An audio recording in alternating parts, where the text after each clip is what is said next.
कटक जिला नियाली ब्लॉक औरकोटा स्थित मां कुतामचंडी मंदिर प्रांगण में उन्नतीकरण कार्य भित्तिप्रस्तर स्थापन कले नियाली विधायक छवि मल्लिक। मां पीठरे कल्याणी मंडप रोष घर पाचेरी निर्माण सह पाचेरी खनन एवं सौंदर्यकरण कार्य कर उत्सव में सहकारी निर्वाही जंत्री रामरतन भूया स्थानीय सरपंच समिति सभ्या बहु अतिथि माने जोग देथिले। नुआ सरकार सर्वपुरातन ही प्रसिद्ध पीठर विकास द्रुत गतिर हो चली। एथिसह विधायक श्री मल्लिक अंचल विकास सदा सर्वदा चेष्टा जारी रखिबे बोली कहते। आमर जो माँ कुतामचंडी मंदिर कपासी पंचायत औरकोटा ग्राम जो होता किछि दिन तले डेवलपमेंट काम होता तार भित्तिभूमि सब डेवलपमेंट होता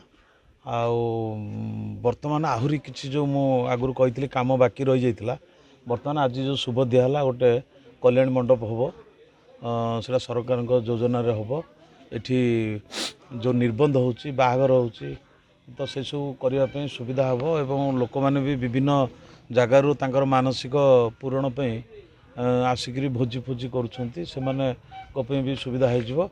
एठी आ गोटे आमर रोष घर हम से रोसई घर रे जमती 5टी ग्रुप एकाले रोसई करें बड़ रोसई घर गोटे होमर हाथ धोइया नाला से पानी रही गोटे टैंक तैयारी हो।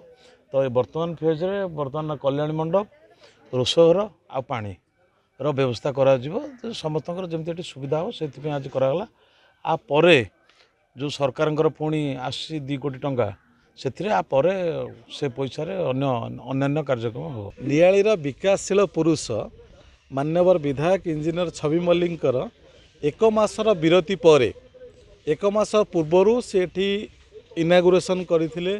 आपणकर आलोकर व्यवस्था हो मंदिर पारिपार्श्विक डेवलपमेंट विषय हो माँ कुतामचंडीकर जो मंदिरर जोपरी भाव में अवहेलित अवस्था पड़ा दीर्घ दिन धरी ए माँ जो अंचल डेवलपमेंट विषय जो विधायक सुपरिकल्पना स्वप्न देखी से स्वप्न को साकार करने पुनर्बार 1 मासर विरति पर पुनर्बार ये जगार किपरि भाव में कल्याणी मंडप हम ए जगार किपरि भाव में रोष घर हम किपरि भाव में ए जगार पाचेरी व्यवस्था हम एवं गेट्र व्यवस्था हम ये जो सुपरिकल्पना जो विधायक मन भितर अच्छी आमे अंचलवासी हिसाब से अनुभव करुचु।